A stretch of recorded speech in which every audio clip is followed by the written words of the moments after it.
ఈరోజు ముఖ్యంగా మరియు ఆదిలాబాద్ జిల్లా సిరికొండ మండలంలో మరి ఇక్కడ రావడం జరిగింది. ఏఐటీసీ జిల్లా వర్కింగ్ ప్రెసిడెంట్ నేను కల్లెపల్లి గంగయ్య, మధ్యాహ్న భోజన కార్మిక సంఘం జిల్లా ప్రధాన కార్యదర్శి.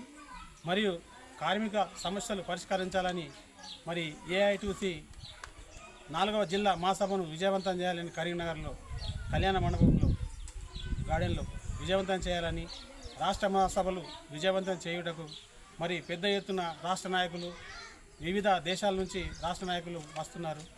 మరి కార్మిక సంఘాల ఆధ్వర్యంలో మరి ఏఐటీసీ 4వ రాష్ట్ర మహాసభలు విజయవంతం చేయాలని కార్మికులకు పిలుపునివ్వడం జరుగుతున్నది.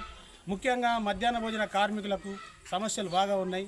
వాళ్ళకు చాలిచాలన వేతనాలతోటి వాళ్ళు వంట వార్పులు చేస్తున్నారు. వాళ్ళకు వంట గదులు లేవు, వాళ్ళకు షెడ్లు లేవు.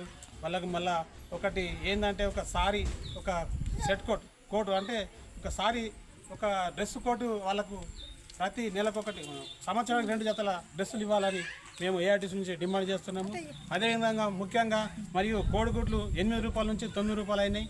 ఆ 9 రూపాయలు మళ్ళీ గవర్నమెంట్ ఏమో 6 రూపాయలు ఇస్తున్నది, 3 రూపాయలు ఏమో లాస్ అవుతున్నారు. వాళ్ళకి ఇంట్లోకి వెళ్ళే 3 రూపాయలు లాస్ అవుతున్నారు. ఇది ఎందుకంటే ముఖ్యంగా ఈ గవర్నమెంటే మరి కోడిగుడ్లు సప్లై చేస్తే మాకు మంచిగా అని మేము అంటున్నాం. ఎందుకంటే వాళ్ళకు 3000 జీతం వస్తున్నాయి. 3000 జీతం వల్ల 3 రూపాయలు అంటే ఆ 3000 రూపాయలు 2000 రూపాయలు వస్తున్నాయి. 1000 రూపాయలు కోడిగుడ్లకి పోతున్నాయి. కాబట్టి ఇది విషయాన్ని దృష్టిలో పెట్టుకొని మరి సీతక్క గారు, రేవంత్ రెడ్డి గారు ఏమన్నారంటే ఎన్నికల్లో గెలిచినాక హామీలు అమలైనాక మీకు 10,000 రూపాయలు మేము అమలు చేస్తామని అన్నారు. మరి వెంటనే దాన్ని అమలు చేయాలి. రేవంత్ రెడ్డి సార్ గారికి ధన్యవాదాలు తెలియజేస్తూ ఈ విషయాన్ని కొంచెం దృష్టిలో పెట్టుకొని ఈ మధ్యాహ్న భోజన కార్మికుల సమస్యలు పరిష్కరించాలని ఏఐటీసీ నుంచి మేము కోరడం జరుగుతుంది. ఏఐటీసీ కార్మికుల ఐక్యత.